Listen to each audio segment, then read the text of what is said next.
Bonjour, bonsoir. C'est la 9e partie du thème La question agraire en Haïti.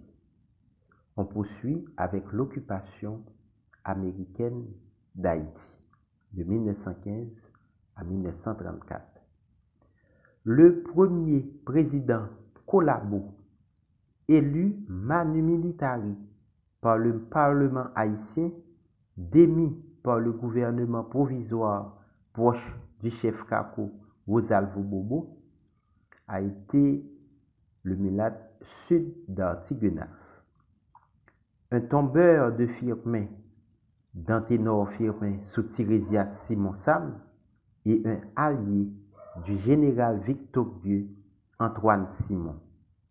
D'Artigunave a été en fait un politicien traditionnel, connaissant les aléas de la politique haïtienne. Le second président Collabo, né de père français, Louis Borneau, a été un homme nouveau et faisant partie de l'élite dirigeante haïtienne, mais ayant la manie de se perpétuer au pouvoir, d'où la crise politique haïtienne de l'automne 1929 contre un éventuel troisième mandat de Borneau.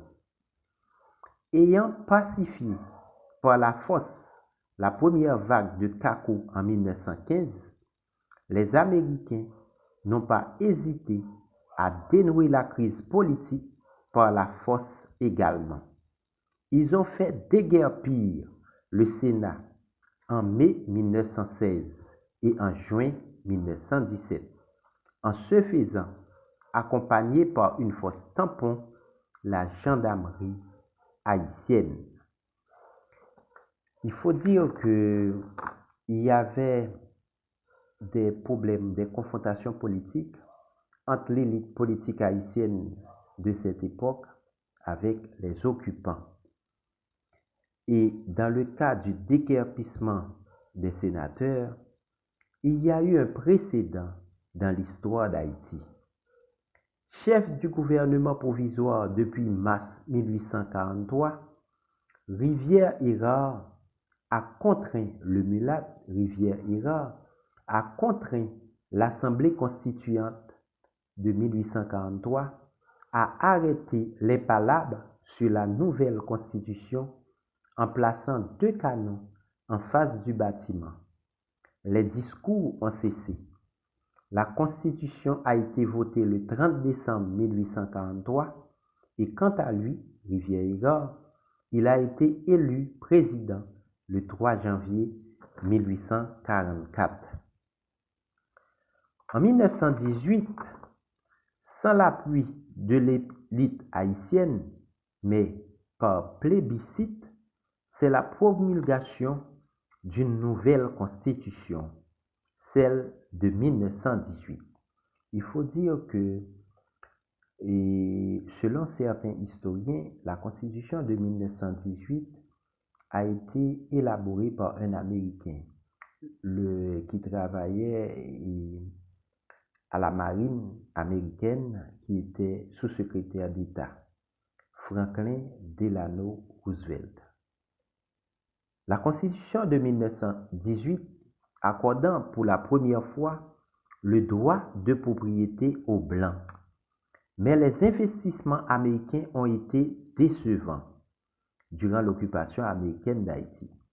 Et l'emprunt de 1922 a consacré la substitution de la prépondérance américaine à celle de la France, créant un différend financier aux retombées commerciales redoutables pour Haïti. Selon l'historienne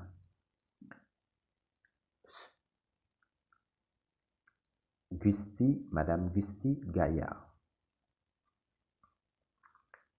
Les Américains ont voulu créer des infrastructures en Haïti, mais la pénurie d'argent les a forcés à puiser dans l'arsenal répressif de l'ancien système haïtien pour ce faire. Le rétablissement de la corvée en juillet 1916 a duré jusqu'en 1929 et a soulevé le mécontentement de la paysannerie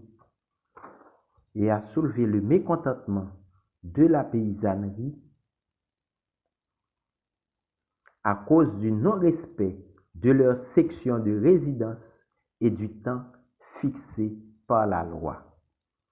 En 1918, la misère a poussé les Cacos à s'allier à Chalmaille-Péral, ancien insurgé contre Davilmar Théodore en décembre 1914, et ses lieutenants Benoît Batraville et Achille Jean.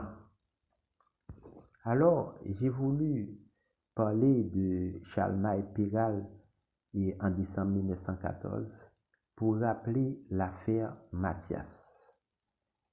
Un contingent de soldats américains qui ont débarqué en Haïti pour saisir les caisses d'or de la Banque nationale d'Haïti.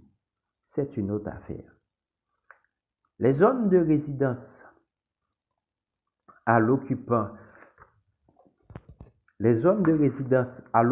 américaine étaient les zones de résistance à l'occupation américaine étaient le nord, le nord-est et le plateau central. Ce combat inégal, compte tenu de l'armement américain et malgré la magie des Cacos, a fini par l'exécution de Chalmaille-Péral, 1er novembre 1919, de Benoît Batraville, 19 mai 1920, et de la reddition du chef Caco Achille Jean le 8 octobre 1921. Peu après, les Américains ont procédé au désarmement de la population. Je dois dire que Chalmaille-Péral, durant l'occupation américaine, a pu donner une autre allure historique à son passé. Il s'est racheté devant l'histoire parce qu'il s'est mis en face de l'occupant américain. Mais on doit aussi reconnaître qu'il faisait partie des Cacos avant la venue des Américains. Donc, c'est un petit peu difficile, mais il faut reconnaître le bon et les mauvais côtés de Chalmaille-Péral.